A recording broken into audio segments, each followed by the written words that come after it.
ছেলে হয়েও মেয়ে সেজে নাচ গান করেন যাত্রাপালায়।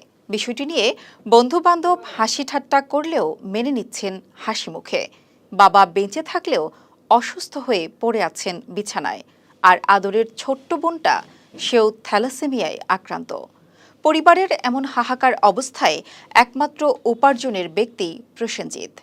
নাইম শাহর পাঠানো তথ্য ও ভিডিওতে বিস্তারিত জানাচ্ছেন ফারজানা আমিন।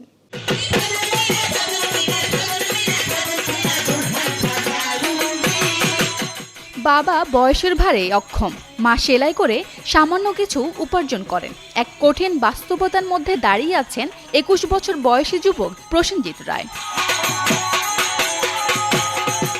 নীলফামারীর জলঢাকা উপজেলার গোলনা ইউনিয়নের খারিজা গোলনা গ্রামের প্রসেনজিৎ পড়াশোনায় ভালো ছিল, কিন্তু আর্থিক অসচ্ছলতার কারণে এসএসসি পাশ করার পরই বন্ধ হয়ে যায় পড়ালেখা। সংসারের তীব্র টানাপোড়েনে বাধ্য হয়ে 2018 সালে আঞ্চলিক পালাগান মনসামঙ্গল বেহুলা গান লক্ষ্মীমানের দলে যোগ দেন তিনি।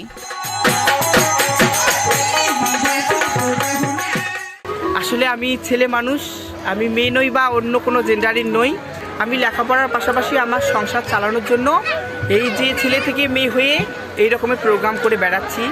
আমার বাড়িতে একটা ছোট বোন আছে, আমার বোনটা খুবই অসুস্থ।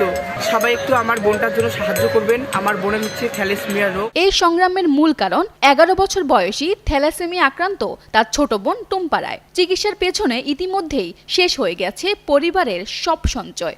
বাধ্য হয়ে বিক্রি করতে হয়েছে ভিটেমাটির একটি অংশ ও গরু ছাগল।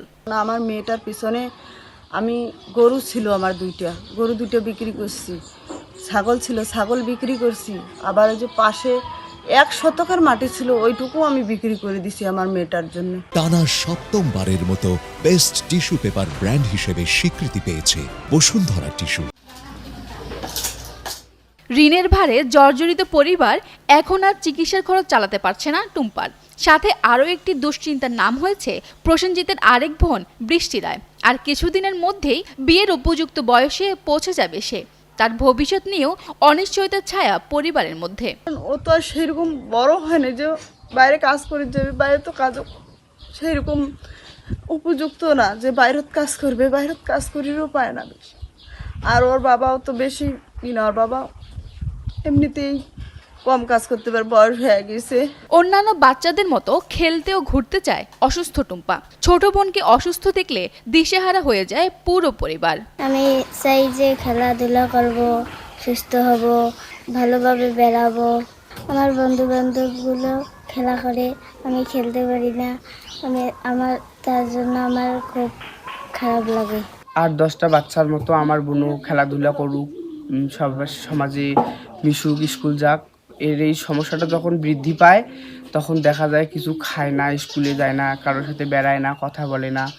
খুব খারাপ লাগে আমার। এই জন্য আমি সবাইয়ের কাছে অনুরোধ করতেছি, আপনারা সবাই আমাকে সাহায্য করবেন, যাতে আপনাদের সহযোগিতায় সাহায্যে আমি আমার বোনটাকে সুস্থ করে তুলতে পারি এবং 8-10টা বাচ্চার মতো সমাজে চলাফেরা করতে পারে এবং লেখাপড়া করে সুশিক্ষিত করে ভালো মানুষ হতে পারে। প্রসেনজিতের বোনের চিকিৎসার জন্য সমাজের বিত্তবানদের এগিয়ে আসার অনুরোধ জানিয়েছেন প্রতিবেশীরা। আমি সবার থেকে এইটুকুই আশা করি, সবাই যেন আমরা সকলে মিলে তার প্রতি একটু সাহায্য সহযোগিতার হাত বাড়িয়ে দিতে চাই। এদিকে সাধ্য অনুযায়ী ইউনিয়ন পরিষদের পক্ষ থেকে প্রসেনজিৎকে সহযোগিতা করা হচ্ছে বলে জানান ইউনিয়ন পরিষদের প্যানেল চেয়ারম্যান মোহাম্মদ ওবায়দুল ইসলাম। ইউনিয়ন পরিষদ থেকে আমরা তাকে যতদূর সহযোগিতা এবং সাহায্যের হাত বাড়ায় দেবো এবং করে যাচ্ছি, করব।